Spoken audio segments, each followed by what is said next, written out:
McLeod clutches, a businessman, an entrepreneur, a very intelligent dude, multiple high-level college degrees here in business and law, as Crystal Baldwin is backing him up the racetrack in her fire suit. She'll be back at an 8-fuel dragster, and we go to the top end with Lewis Bloom and a guest. Lindbergh gets in. You needed that one, right? Especially here in Ohio. Jim heads home, stayed on tour.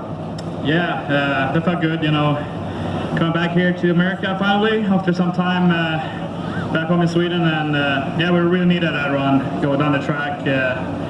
Got kind of interesting in the shotgun area. I guess just one chute came out, so I think the brakes works good.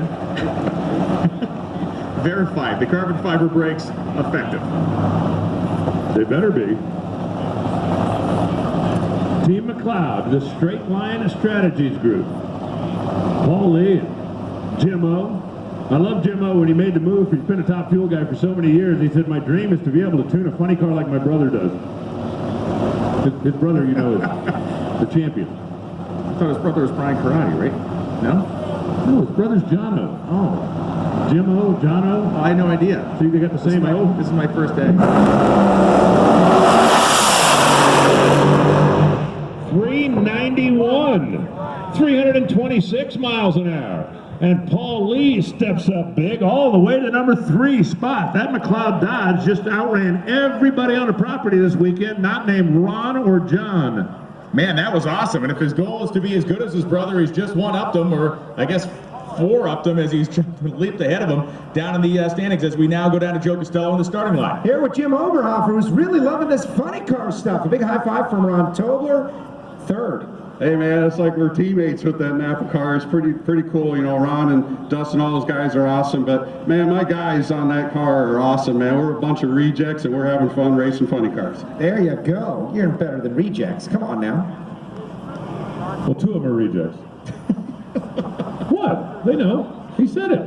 3.914. That is the quickest Paul Lee has ever driven a funny car to the finish line. And a really nice driving job here as the car tried to move around early. Paul kept it right in the groove of the racetrack and brought it through with the header flames up. So a very nice run on a Saturday afternoon here for Paul Lee rather, and the entire team. He just bumped Tim Wilkerson from the top half of the field to the bottom half of the field, but we're not finished yet. Sean Langdon and Robert Height. There is Steve and Samantha Bryson's Global Electronic Technologies Toyota.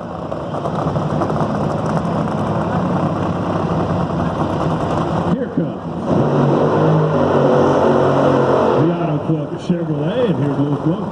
Paul Lee has not seen his time slip yet. I don't believe he's got a radio in the car. But how about a 391.4? Oh my God, that's awesome. No, I did not know what it was. We do have a radio, but they didn't tell me. But that, yeah, it felt great. Went straight down the track, awesome run. I gotta tell you, man, Jimmo and all our guys are all doing a great job. Thanks to great champion spark plugs Lucas Oil. And I gotta shout out to Don Schumacher Racing and Ron Tobler and all his gang, who've been a blessing to us. I'm having more fun than I've ever had in my life. Drag racing, it's great. Sure, you can have fun when your car runs like that. Absolutely. Robert Height in the number 10 spot. The Auto Club Chevy out of John Force Racing. Now let's see, John is in the number 2 spot.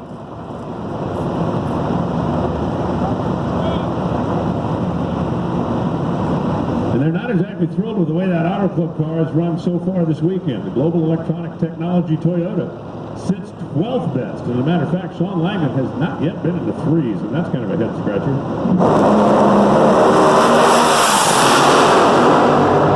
Stop scratching, 3.999 for Sean Langdon. Well, he's in the 3s. He's 12th best, but he's in the 3s. 394 for Robert Height, 327 miles an hour in the Auto Club Chevy. Sitting in the number 10 spot right now, and that's where he will start from tomorrow. Robert's car was running okay early, but not like world-beating numbers, and that's kind of what showed up when it got all the way to the finish line as we take another look. Yeah, we've seen this car obviously progress a little bit over the weekend. You know, 93.8. Probably not where they dreamed about being when they came here, but it's where they end up, and they will go into race day with a competitive car, and of course the team behind them, they can put the program together to be successful. We'll find out what they can do in the first round. But Sean Langdon, 399.9, 315, trying to recapture some of the magic they had going on in Charlotte a few weeks back. In the bottom half of the field, and this is already set, these cars can't move. In the bottom half of the field, Robert Height, Matt Hagan, Sean Langdon, Cruz Pedregon, among others. Yeah, Bob Bodie, Dale Creasy, and Johnny Lindbergh hanging out in that neighborhood as well. So, tough part of town. They're inspecting the racetrack. I see red lights flashing at the other end, and Bob Tasca and Tim Wilkerson. Here's something to think about. Bob and Tim, the Ford Mustang teammates, sit 8 and 9 right now, and if somebody don't do something, they race each other tomorrow. And these are the only 2 cars that can make a move. Told the story in the TV show, but one of the coolest stories about Bob Tasca winning Bristol was that a bunch of Ford executives that were over at Le Mans, France, because the Ford GT team was racing over there, watched it live.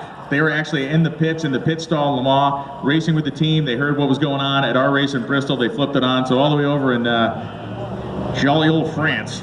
I realize it's jolly old England, but I don't know what else to call France. They watched the win live, and it was a big deal. Far out France.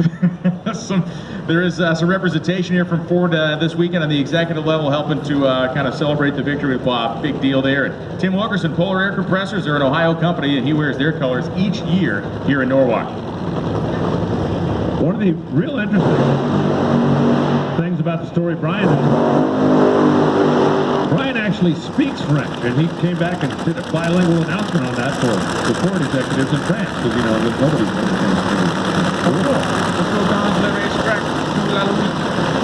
I actually understand what you said there, Brian, which was pretty much nothing. Robert Height, 394, getting ready for race day tomorrow. You feel you guys have a good tune-up?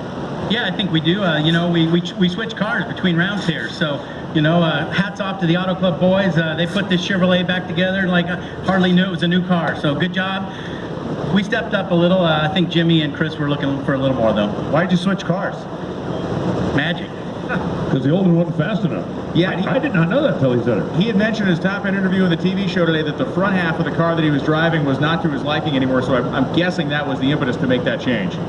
Bob Tasca for Motorcraft and Quick Lane, and Polar Air Compressors for Team Tim.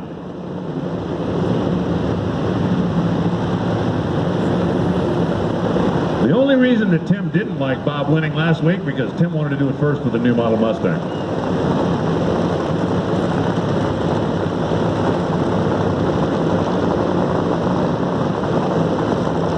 Both these cars have been incredibly consistent. Both of them want to be a little bit quicker.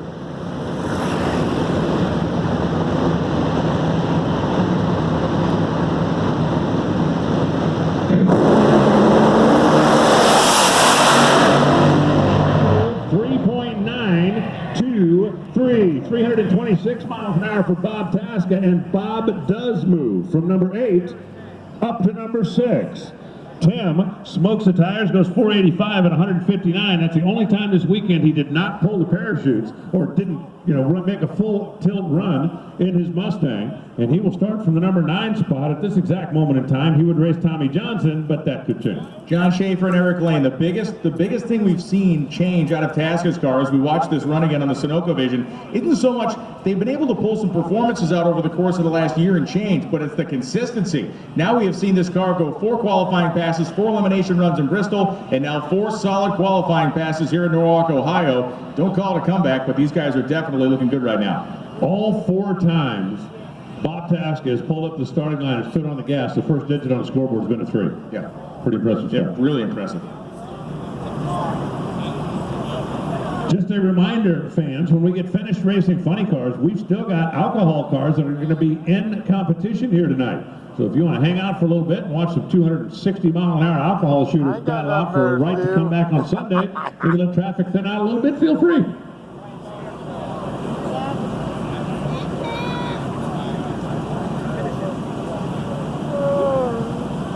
Waiting for the all clear at the top end of the racetrack.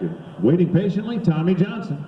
In the Make-A-Wish Dodge, and J.R. Todd in the DHL Toyota.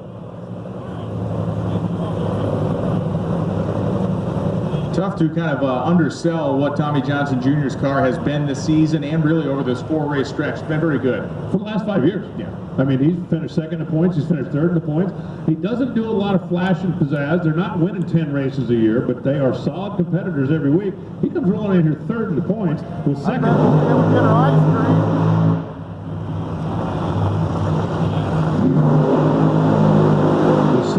points after his win in Chicago. Got bumped down 1 last week, but that Make-A-Wish car is here for the long haul. Lewis Plume. Bob Tasca just used a phrase I love. He says, I have a bracket car. 4 runs in the 3s. Your confidence going in tomorrow, it's got to be sky high.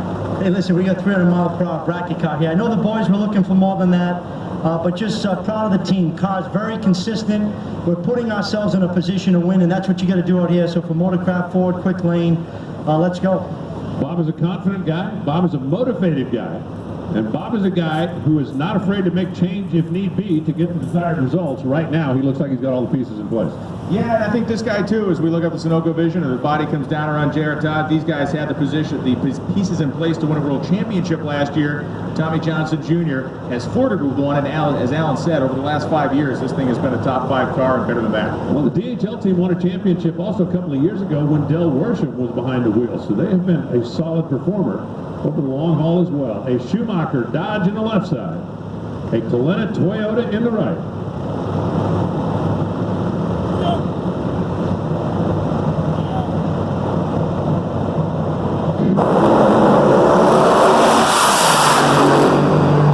J.R. Todd and a 395 for Tommy Johnson. 3.953, 322 miles an hour. He doesn't move. Tommy and Timmy are going to run round 1 tomorrow. And a 5:58, 125 miles an hour after JR smokes his way through the middle of the racetrack. The guys that battled out for the championship last year will run round 1 tomorrow. That'll be JR and Robert Height. Watch J.R. Todd's car here before it goes up in smoke. Look at it, sideways one way, kind of sideways the other, keeps trying to turn on him, and then the thing goes up in smoke. One of the things that we don't talk about a lot is that when one of these drivers has to put a lot of steering input in the car, it is changing the amount of load that's on those rear tires. So if J.R. Todd's making steering corrections one way or the other, it tends to upset the chassis a little bit, and if one of those tires starts to slip, obviously with a spool-style lock rear end, they both go up pretty quick. Looks like a Kyle Larson move out there. and if anybody would appreciate that reference, JR would. Absolutely. He and Kyle are big buds, big buds. John Force up next on a solo. Blake Alexander, who is qualified with his Pronto Auto Service team in the number 5 spot. Comfortable with his car right now. Decided, let's sit this one out.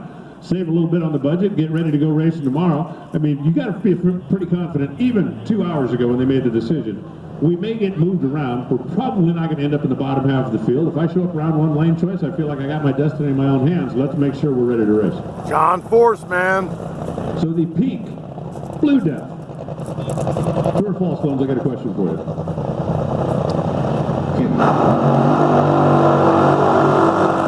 I just had to stop him talking with a colonel. Yes. Yeah. Yeah.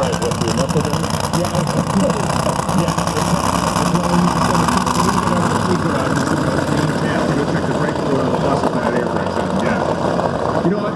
I don't think the influence of Don Perone could be understated on John Force. We'll get back to that in a minute as Lewis Plume's at the top end. Tommy Johnson checking out his time slip. He's always smiling because he drives a funny car, but at 395, you said you were a little bit disappointed. Yeah, I know John and the guys were looking for a little more than that. They were trying to step it up, and you know, we're doing a little testing actually. We've been running really well, but you don't stay running well if you don't try some things. So the guys been trying some things this weekend and learning some stuff. So hopefully tomorrow they'll just put it back like it normally is, and we'll go out there and win some rounds. Try what you tried in Chicago. That looked like it worked.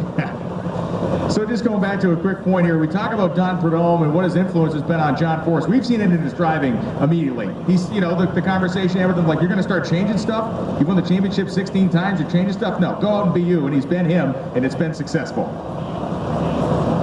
Danny Hood in front of the car. Brian Karate behind the car. John Force, number 2 right now. We've seen a couple of cars improve. I'm seeing shadows on the racetrack. I don't know. Is there a little Force magic left here at Norwalk?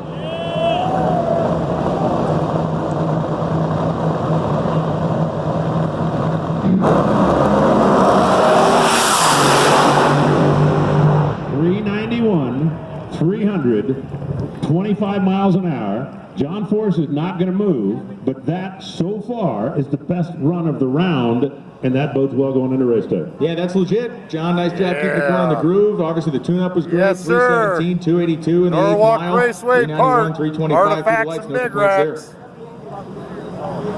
So John Force in the Peak Chevrolet, a little boost down there at the top end of the racetrack. I asked earlier for anybody that had questions, comments, wanted to send one to my email, announcer@nhra.com.